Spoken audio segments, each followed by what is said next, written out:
Against all the evil that hell can conjure, all the wickedness that mankind can produce, we will send unto them only you. Rip and tear until it is done. Hellwalker, the unchained predator, the scourge of hell, the beast, the slayer, Doomguy, the outlander, the Doomslayer.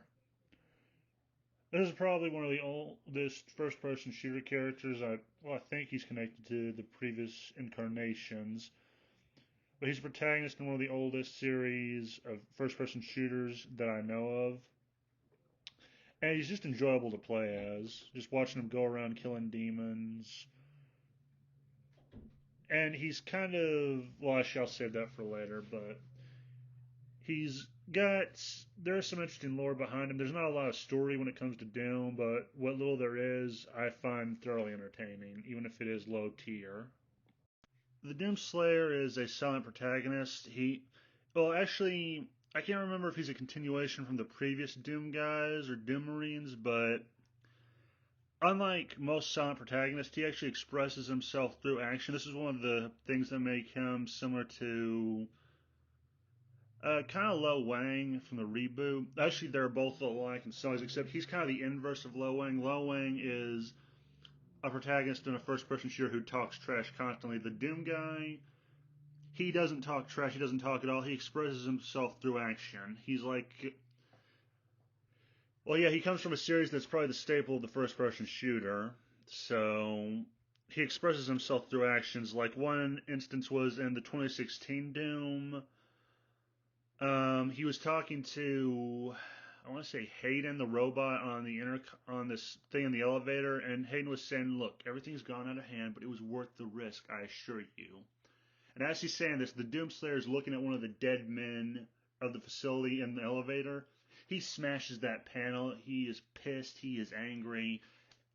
And yeah, he does this a couple of other times. He also expresses himself when he finds the collectibles. Like one, he fist bumps like real gently. So there's some kind of humor with him there. He's a hyper violent, not afraid to dirty his hands, which is something I like about him because some games now feel like they are like afraid to get violent or they shy away from it a little, which is just a pussy move in my opinion. But that's the way the cookie crumbles sometimes. Uh, Another thing, this is something I didn't put in the bulletins, but he's kind of a manly man, which I like. That probably gets him called toxic. I say screw that noise. We've got lots of protagonists who solve things with their mind or cunning. It couldn't hurt to go back to having a few who are just manly and solve problems with violence. Well, sort of. He also has to solve puzzles, but that's beside the point. He is well versed in firearms. This is something I love about Doom is there are a lot of guns. Lots and lots of guns, and this guy knows how to use all of them. And he modifies them throughout the two games. Well, he finds mods for them. And yeah, he's just a good marksman. That's all I can really say about him. Um, he's a man too angry to die. Like he is probably the original man too angry to die meme. He's probably the origin of that. Like there are four guys that this applies to. There's Doomslayer, Naofumi, Goblin Slayer, and Guts from Berserk. And I think Doom Guy and Doomslayer are the original originator of that. I could be wrong. Actually, to best describe this guy would be he's like Goblin Slayer, except in science fiction form. And instead of hunting goblins, he's obsessed with hunting demons and just hunting them down. And this is my favorite part about him: the forces of hell fear him. Normally, it's humans who fear demons. In this scenario, it's demons who fear him, a human. He is like a demon among humans, or at the very least, he's a human with demon-esque capacity. He does to them what demons do to humans, which is just great. It's something I really love. It's also something to admire. Like, it takes a special kind of person to make a demon fear you, because demons, they're evil. They are sadistic. They have no problem tearing you and your family limb from limb, so you have to be a special kind of monster to scare them. And at the same time still be human. So yeah, that's another appeal. The guy's choice of weapons are, well, he has a menagerie of them. And some of them can be quite ridiculous in certain cases. I mean, he uses shotguns, assault rifles, rocket launchers. At one in Doom Eternal, he uses bladed weapons and an energy sword, which you technically got at the end of the Doom 2016, but that was kind of cock blocked by Hayden, who took it. But you get it in Doom Eternal, and you can go full medieval space marine on this guy, on demons with it, and it's beautiful. It's a special kind of art for me, really.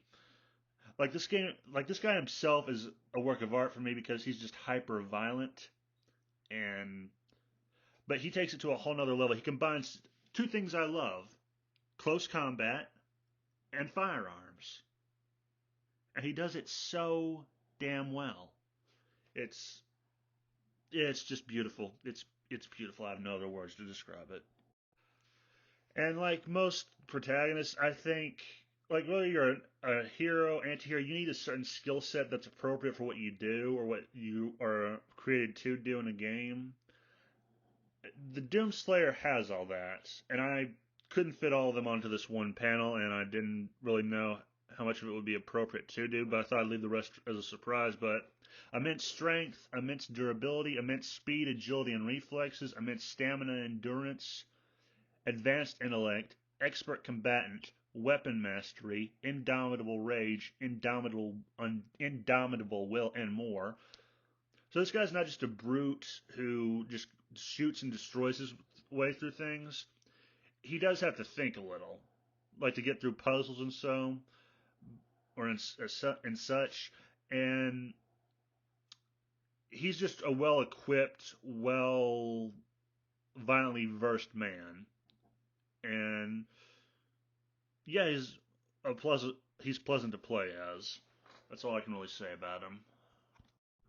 If I had to compare the Doomslayer to anyone, my two favorite examples would be Goblin Slayer and Guts from Berserk. Mainly because he does sort of fit a similar criteria to them. He has the most in common with Goblin Slayer. Both are filled with a fervent hatred for a particular species, and they both want to see them wiped out. And both are not shy about how they go about it. And when I first got into Goblin Slayer, the meme was always comparing him to Doomslayer. And after playing as him, well, actually I was into Doomslayer first, then Goblin Slayer, but after seeing the two in their respective universes, they are very much alike. He's also like Guts in that he has a personal reason to hate these things. Also similar to Goblin Slayer. The only difference is the only thing the demons did to piss Doomslayer off is I think they killed Daisy, his rabbit. That's all I know about him so far. I'm still researching him and learning more about him as time goes on. But, and similar to Guts, he watched his girlfriend get raped, his friends get murdered, and it filled him with a fervent hatred. It filled in him with a fervent hatred for the God Hand and everything like them. And he became consumed with a burning hatred and desire to hunt them down. And I hate to go back to Goblin Slayer, but also Goblin Slayer is to goblins what goblins are to humans. So in reverse, or in, well, actually no, not in reverse, in back to Doomslayer, he is to demons, as I said, what demons are to humans. He is something to be feared and despised, and generally to be avoided like the plague. Unfortunately, you can't. There's no getting away from him. He will pursue you to hell itself to kill you if you are a demon. And I love it. Just love every second of it. And the takeaways for me when looking back on this has always been, well, first off, the importance of a story of good versus evil, because today it's always got to be gray morality. No, it can't just be simple good versus evil. It has to be people somewhere in the middle, which I like. I'm not gonna lie, I do like that. I find it intriguing in a way. but at the same time, it's become oversaturated, and I kind of miss some some stories where it was just simple. It was good versus evil, humans versus demons, or demons versus angels, and there was no moral complexity. It was just a simple story. And I think this also works because a lot of games don't do that as much. Doomslayer provides that. Another takeaway from me was just autistic levels of violence, and this wasn't actually an idea I originally had on my own. This was something that I think Appa Ben pointed out. He described it as, I think, autistic levels of violence or something like that. I couldn't remember exactly what he said. He just said autistic, and as an autist, I kind of like that. Like, I just love the stupid level of violence because it's fun. Like, that's something, and I think this is something you can't do in a book. You can only do this in games. Is you can make the violence fun to some extent, and not just not oh, what's the word? Gaudy? No, that may be gaudy, or just not overuse it. You can't do that in books. In games, you can overuse it a lot. It does get boring after a while, depending on the personality type you are, but it can be fun for a while, especially if you like going through levels over and over on different difficulties. Another one is A Little Edge. I really like this because, like, people bitch about edginess now, and I never got that. I like edgy stuff sometimes. I like edgy comic. That's why I read mangas. That's why I used to read certain older comics, because there was dark edginess, and the Doomslayer kind of provides that, because this is, like I said before, a story of good versus evil, or humans versus evil. And that requires a little bit of edginess because he is not killing demons with kindness. He is killing them with violence. He's meeting them on their terms.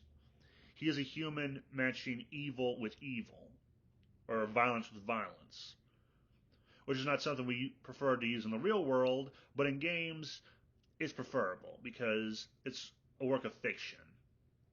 I mean, you could also do this in books, but I say this fits more into games because, well, actually, no, there's no because. That's just an opinion I took from it. Another thing is research demonology and world building because, like, especially with Doom Eternal, the world building in that game seemed heavily influenced by demonology, and it was also expanded upon the Doomslayer, like his relationship with demons, like the Marauder. He has a conversation with the Doom, well, one-sided albeit, but he calls him a false idol. So he had some kind of relationship with demons that's never elaborated on. It just leaves some room for interpretation. That's also something I forgot to put in the bulletins, but we'll roll with that. Like, leave some mystery and ambiguity to it. Because you don't have to explain everything in your world building. Just give this guy you're creating, or girl you're creating for a story, some history, some relationships with the antagonists and villains, and just go from there, and then focus more on the world around him and the history and its relationship to them. And that's really all I can really say. Yeah, that's about it. Have a nice day, and remember the game was rigged from the start.